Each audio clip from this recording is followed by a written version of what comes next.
The galaxy had always been a place of delicate balance, a network of empires, alliances, and unspoken agreements where power was measured in fleets and influence, and yet none had taken humanity seriously, dismissing Earth as a primitive backwater that posed no threat beyond its own solar system, a species content to bicker among themselves while the true players carved the stars like chessboards. But the arrogance of the galactic powers was their first mistake, for they saw only what they expected: weakness, disorganization, and technological infancy, and assumed that a show of force would bend humans into submission without consequence, underestimating not just the planet but the species that had survived catastrophes that would have wiped out other civilizations, evolved strategies in isolation, and honed adaptability into an art form. And so when the coalition of dominant alien empires, led by the crystalline Vrylox Council, decided to make an example out of humanity, they launched a coordinated blockade of Earth's solar system,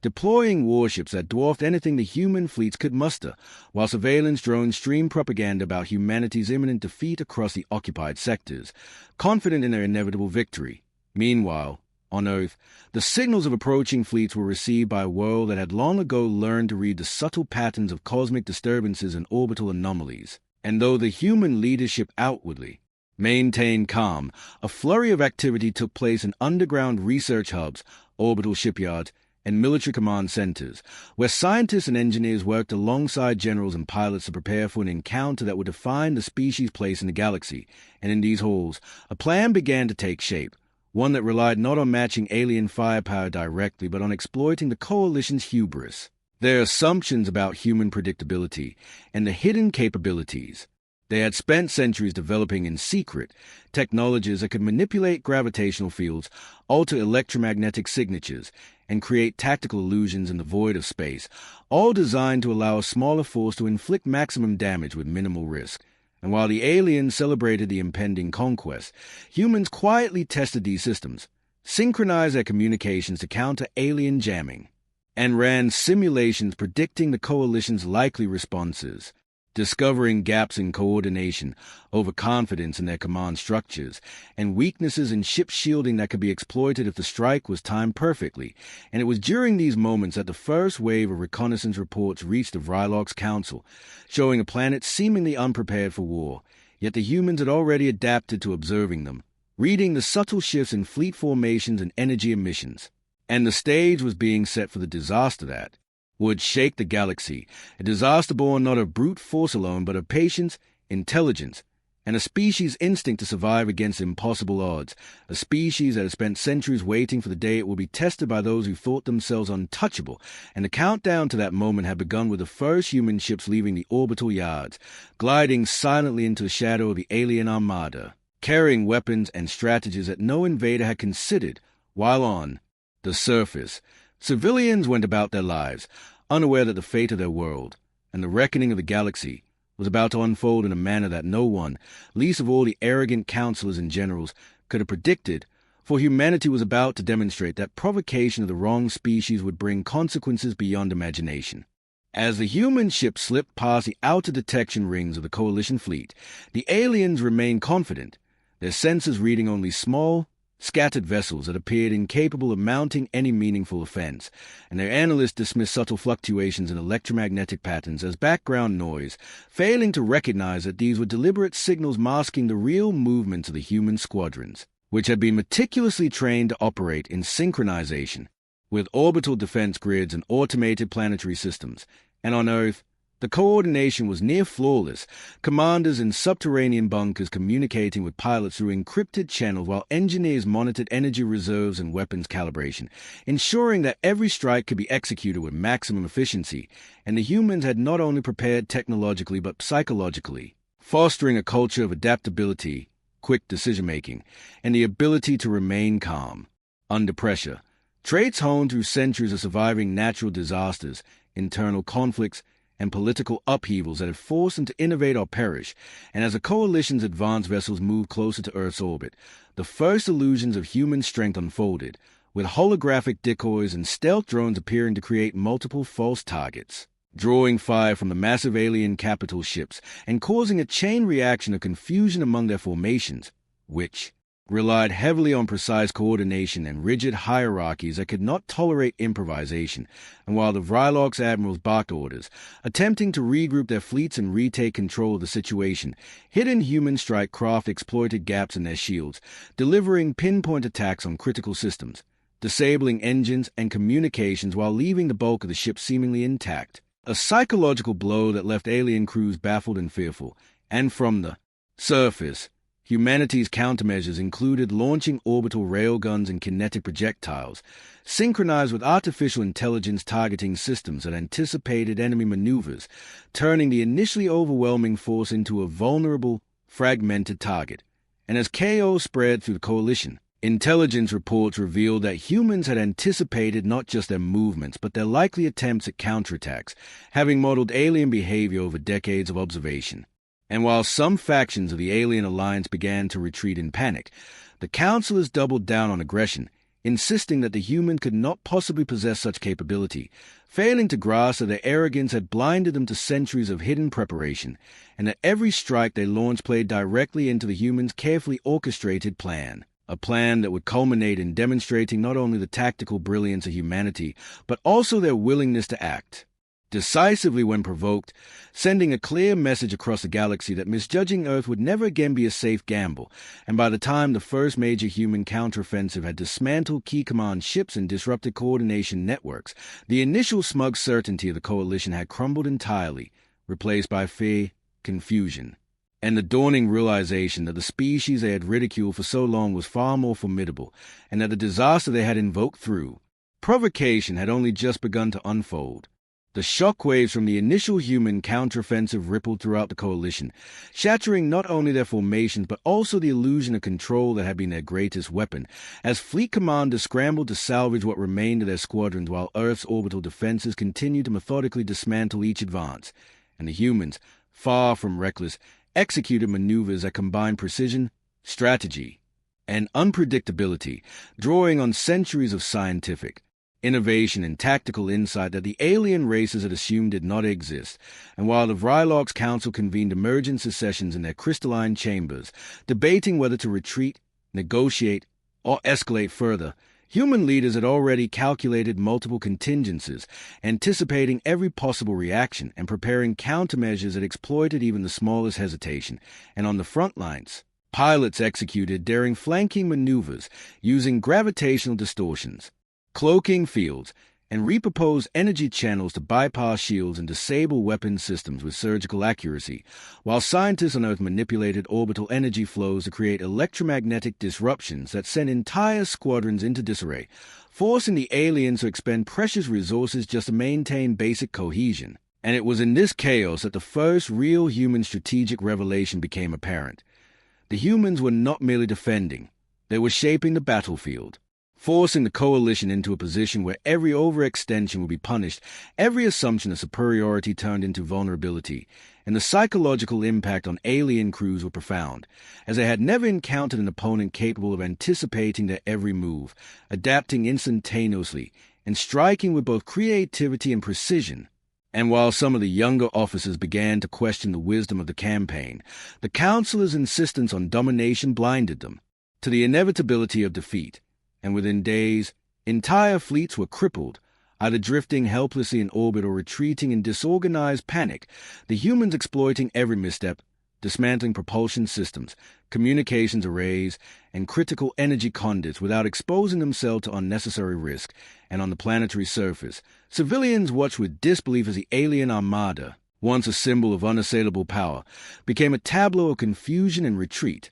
while human news networks broadcast updates of orbital engagements in real time, highlighting not just the strategic genius of their military but the resilience, courage, and adaptability of a species long underestimated. And as the coalition's morale began to collapse, whispers of disbelief spread across distant sectors, alien leaders and soldiers alike struggling to comprehend that a civilization they had deemed inferior had orchestrated a counterstrike so precise, so devastating, and so psychologically crippling that their assumptions about galactic hierarchy had been utterly shattered, and amid the swirling chaos of battle, Earth's commanders remained calm, their minds already racing ahead, preparing the next phase of the campaign, knowing that the provocation of the wrong species had set in motion disaster not merely for the fleets before them but for the very credibility and authority of the coalition itself, and that the demonstration of human power, patience, and ingenuity was only beginning to reveal its full, terrifying scope.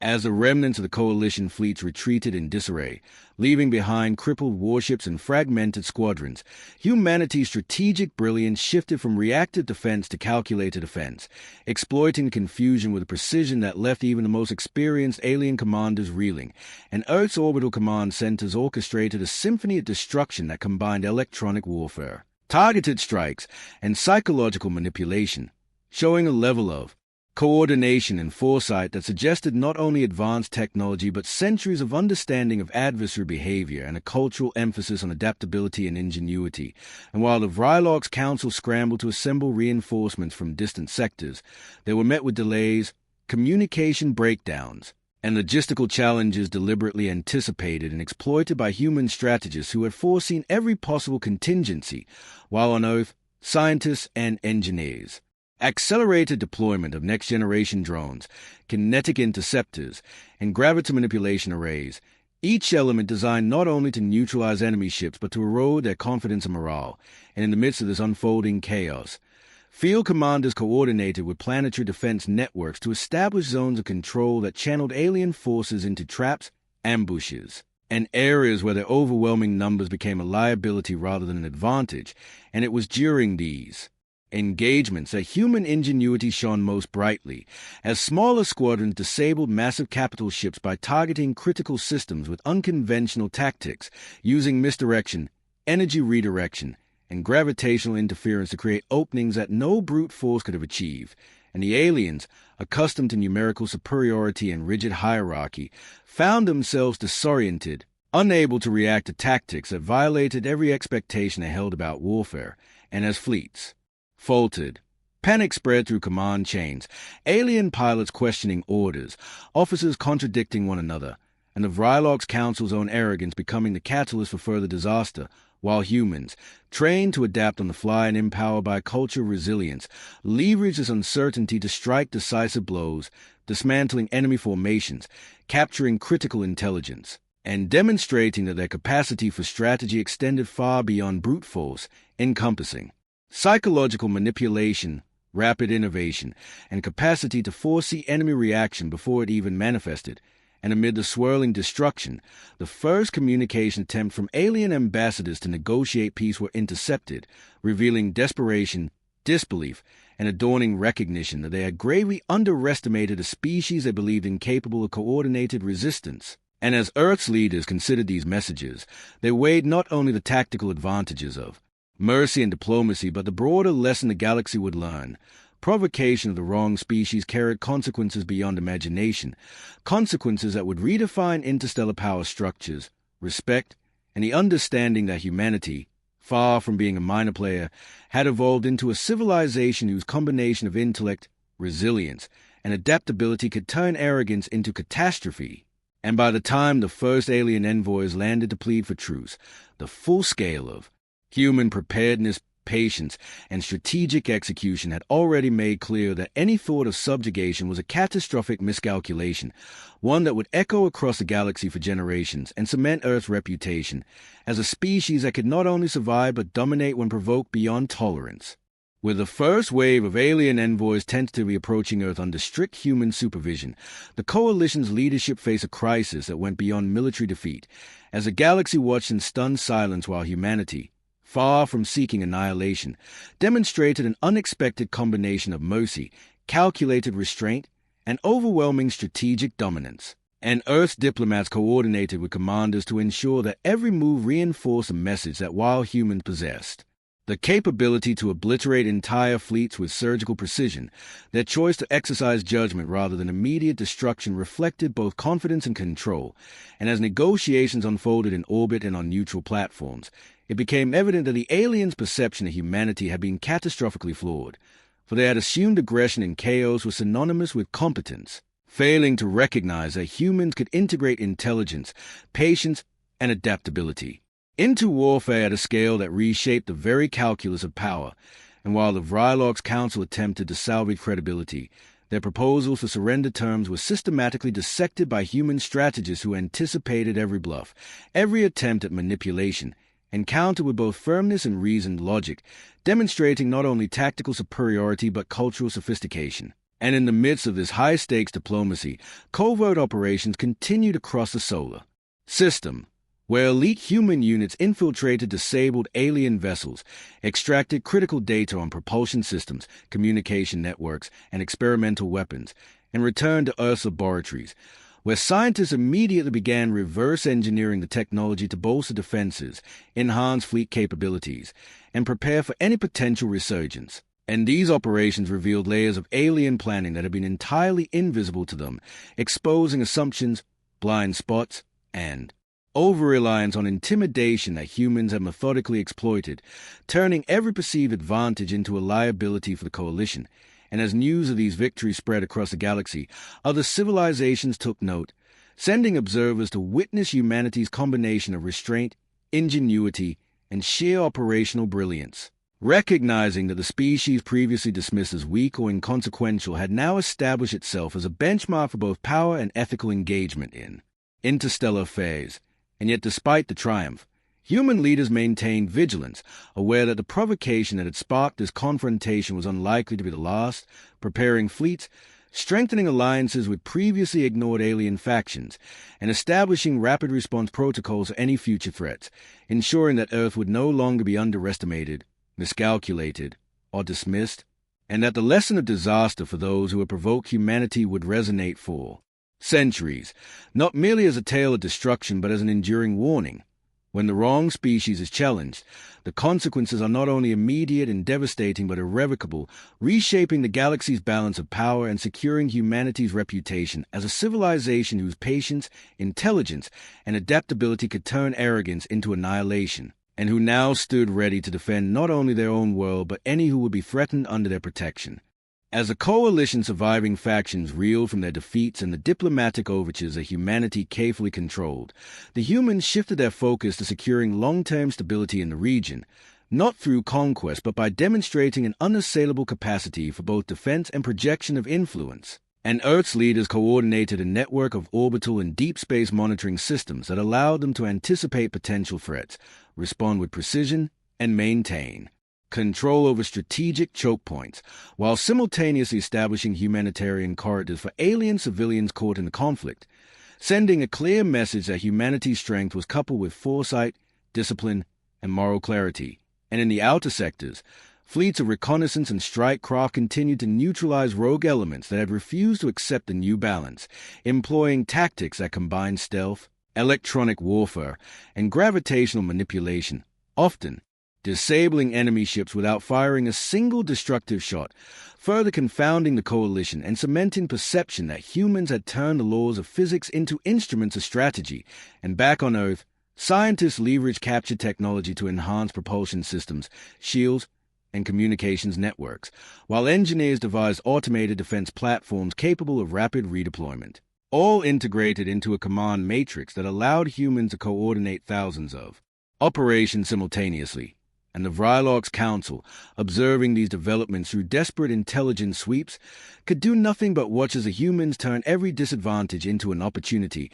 and every provocation into a demonstration of superiority, while Earth's diplomats expanded alliances with previously neutral civilizations, offering protection, technological assistance, and trade agreements contingent upon recognition of human strategic authority, creating a network of interstellar relationships that reinforce a lesson the galaxy would never forget. Humanity was not to be underestimated, dismissed, or provoked, for the species combined intellect, ingenuity, and resolve in ways that no alien civilization could anticipate, and as former aggressors attempted to regroup or form new coalitions, they found themselves constrained by the very technologies and strategies humans had unveiled. Each move met with preemptive countermeasures, psychological manipulation, and tactical brilliance that left the galaxy recalibrating its understanding of power.